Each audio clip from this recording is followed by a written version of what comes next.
구독자분들의 부의 사다리를 제공해 드리겠습니다. 안녕하세요. 부의 사다리입니다. 네, 오늘은 2월 22일 화요일 장 마감 후에 SK 바이오사이언스에 대한 영상 올리도록 하겠습니다.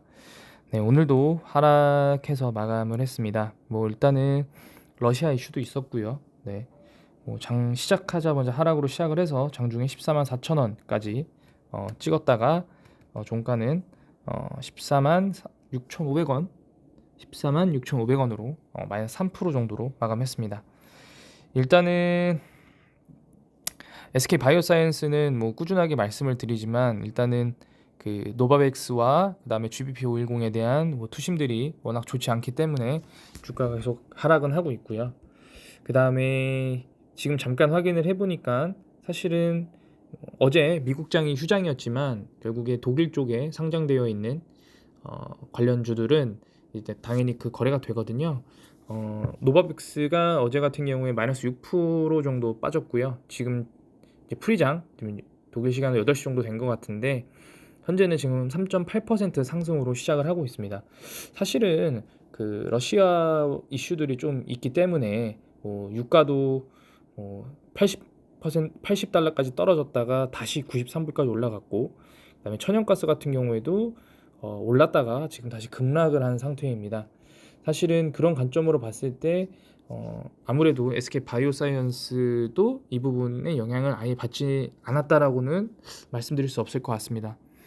일단은 지금 이 영상을 보시는 분들도 아시겠지만 이 차트를 보면 이거를 만약에 여기에 SK 바이오사이언스라는 이름을 떼버리면 누가 봐도 작전주 설거지주라고 말할 수도 있을 것 같습니다.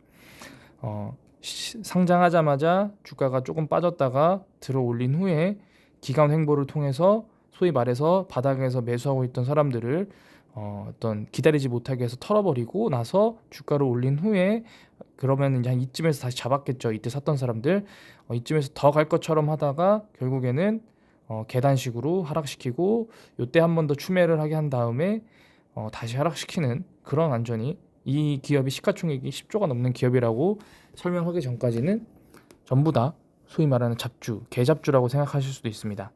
근데 사실은 지금 모든 우량 기업들이 다 비슷한 모습을 하고 있고, 물론 이 당시에는 그 삼성에 대한 기대감 때문에 급등을 했고 노바백스의 어떤 그 결과에 따라서 좀 영향이 있었지만, 지금 상태는 제가 볼 때는 현재 상태가 어떻게 보면은 어떤 기대감에 대한 반영도 없고, 그렇다고 해서 부정적인 내용들도 없는, 그러니까 지금 상태가 소위 말해서 그냥 딱 중간인 수준이라고 좀 생각을 합니다.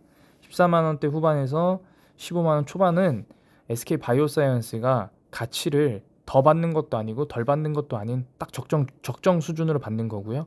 여기서 이제 기대 매출이 더 올라간다 이런 부분들이 받는 수준은 이제 20만 원이 돌파하면 그때 가능하지 않을까라는 생각이 드는데요. 일단은 매매 동향을 먼저 보게 되면 오늘 개인이 매수를 했고 외인은 매도를 했고 기관은 소폭 매도를 했는데 연기금은 다시 매수가 들어왔습니다. 일단은 그럼에도 불구하고 2월 누적으로는 아직 연기금이 지금 보게 되면은 7만 4천 주 매도 상태입니다. 오늘 6천 주 정도 들어왔지만 아직 거래일이 좀 남았습니다. 이 거래일 안으로 연기금이 매도에서 매수세로 전환을 한다라고 하면 SK 바이오사이언스도 HMM처럼 될 가능성이 충분히 있습니다. 왜냐하면은 SK 바이오사이언스가 거래량이 줄긴 줄었지만 그럼에도 불구하고 외국인과 기관의 거래량들이 활발하기 때문에 조금만 받쳐준다면 SK 바이오사이언스도 쉽게 턴어라운드 할 수 있는 그런 상황이라고 봅니다. 그리고 이렇게 아직까지 차트가 그 이평선들이 다 하향해서 내려오기 전에 반등을 해줘야 그 올라가는 폭도 높아지지, 다 내려와서 이런 이평선들이 좁아지면 결국에 지지하거나 아니면 기댈 만한 선들이 다 사라지게 되면 주가 상승에도 제한폭이 생깁니다. 그런 관점으로 봤을 때 주봉 기준으로는 아직 여유가 있습니다. 주봉 관점으로는 여전히 이평선들의 갭이 벌어져 있기 때문에 오히려 반등을 하게 된다면 이런 선들까지 충분히 갈 수 있는, 소위 말하는 단타꾼들이 이런 선들을 지지하고 올라가기 때문에 단기적으로는 21만 원, 22만 원까지는 충분히 반등할 수 있는 그런 상황이라고 저는 생각을 합니다. 그렇기 때문에 그런 상황에서 사실은 공매도나 대차 잔고가 좀 줄어야 되는데 일단은 3일 연속으로 공매도가 한 자릿대 나오기는 했습니다. 아직까지는 그래도 공매도량이 많고요. 가장 더 중요한 건 대차장고입니다. 대차장고가 끊임없이 늘어나왔고 이틀 연속으로 약 9만 주 정도가 줄었는데 과연 이게 지속될지 안 될지를 계속 봐야 됩니다. 그리고 저는 개인적으로 판단을 하는 건 이 증감수가 크게 줄어드는 것보다는 이 체결 수량이 좀 줄어들어야 됩니다. 왜냐하면 체결 수량이 많다는 거는 공매도를 치기 위해서 준비하는 세력들이 많다는 거고, 상환 수량이 많다는 것도 공매도를 그만두려고 하는 사람들 많다는 겁니다.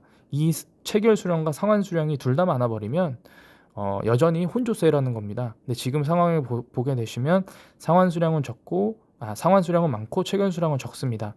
하지만 저는 이 체결 수량이 뭐 1000대 아니면 아예 없거나 거의 그 수준으로 내려와야 SK바이오사이언스의 시장에 어떤 공매도를 더 이상 치면 안 되겠구나라는 어떤 컨센서스가 잡혔다라고 좀 생각을 합니다. 지금 보게 되시면은 뉴스 내용 없습니다. 지금 되게 좀 어처구니가 없는 건 뭐 바이오 빅3의 SK바사 급성장, 셀트리온은 주춤이라고는 하지만 삼바도 이제 올랐죠. 근데 사실은 지금 차트를 보면 오늘 셀트리온은 올랐거든요. 네, 셀트리온은 주가가 올랐습니다. 셀트리온은 지금 바닥을 찍고 지금 올라갔다가 그 러시아 이슈로 떨어질 때 여기서 지지를 하고 올라가고 있습니다. 셀트리온 같은 경우에는 지금 가격은 완전히 지금 어떻게 보면은 저평가받고 있는 상태라고 저는 보여집니다. 셀트리온이 물론 코로나 치료제나 이쪽 부분으로 인해서 3년 만에 신고가를 다시 돌파했지만 그럼에도 불구하고 지금 가격대는 너무 워낙 싸다라고 좀 생각이 드는데 지금 보게 되시면은 셀트리온은 그래도 지금 이 양 이틀간 사모펀드 어쨌든 기관 투자자에서 지속적으로 매수가 들어오고 있고 오늘도 외국인이 좀 적게 들어오긴 했지만 양 이틀간 들어왔습니다. 근데 SK바이오사이언스는 아직까지는 외국인과 기관이 명확한 방향성을 지금 보여주지 않고 있기 때문에 아직까지 흔들리고 있지 않나라는 생각이 듭니다. 그럼에도 불구하고 SK바이오사이언스는 현재 연기금의 평단가를 거의 도달해 있고 지금 상황에서 연기금이 물량을 정리하지 않고 매수하고 있는 상황은 저는 오히려 한 하루 이틀 정도 더 시황을 지켜보고 연기금이 매수가 조금씩 더 들어온다라고 하면 오히려 추가 매수할 수 있는 기회가 아닐까라는 생각이 듭니다. 네, 오늘 하락해도 좀 마음이 아프시겠지만 그래도 시간을 갖고 지켜보시면 좋은 날이 올 거라고 생각을 합니다. 네, 이상으로 영상을 마치도록 하겠습니다. 시청해주셔서 감사합니다.